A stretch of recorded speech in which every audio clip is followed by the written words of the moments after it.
আমির খান কেন ছোটবেলায় romantic cinema দেখার পারমিশন পেতেন না? আমিরের নিজের ছোটবেলাটা কি তবে ছিল একদমই শুষ্ক? মিস্টার পারফেকশনিস্টকে নিয়ে আজ এমন এক তথ্য দেব যা শুনে আপনার মনে হবে, আরে এ তো আমার বাড়ির গল্পের মতো। আমির এক সাক্ষাৎকারে জানিয়েছেন তার পরিবার ছিল ভীষণ রক্ষণশীল।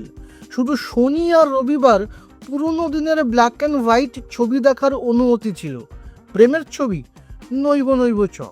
ভাবুন একবার, কেয়ামত সে কেয়ামত তাকের হিরো নিজে কোনোদিন জানতেনই না বড় পর্দায় প্রেম কেমন হয়। আমির মজা করে বলেছেন, 18 বছর বয়সে যখন বাকিরা মাঠে ফুটবল খেলছে, তিনি তখন শুটিং ফ্লোরে ডিরেক্টরের বকুনি খাচ্ছেন। আমার মনে হয় আমিরের এই যে পারফেকশনের বাতিক, এটা আসলে ওই ছোটবেলার কড়া শাসনেরই ফল। যখন আপনি কিছু না পেয়ে বড় হন, তখন সেটা পাওয়ার জেদ কয়েক গুণ বেড়ে যায়। মজার ব্যাপার হলো, আমির নাকি এখনও নতুন কোনো হলিউড বা ইংরেজি সিনেমা দেখেন না। মানে দুনিয়া কোথায় এগিয়ে গেল, মার্ভেল, ডিসি এলো গেল, চ্যাট জিপিটি চলে এলো, কিন্তু আমির খান নিজের ওই আদ্যিকালের তৈরি করা একটা ছোট্ট জগতেই দিব্যি আছেন।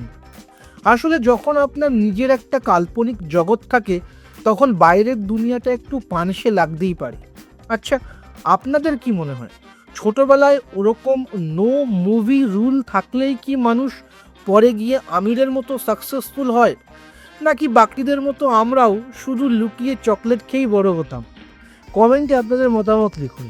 আপনার নিজের জন্য বা নিজের ব্যবসার জন্য পার্সোনাল বা বিজনেস ওয়েবসাইট তৈরি করতে চান, অথবা তৈরি করতে চান আধুনিক মোবাইল অ্যাপ, কোথায় যোগাযোগ করবেন, কিভাবে শুরু করবেন বুঝতে পারছেন না?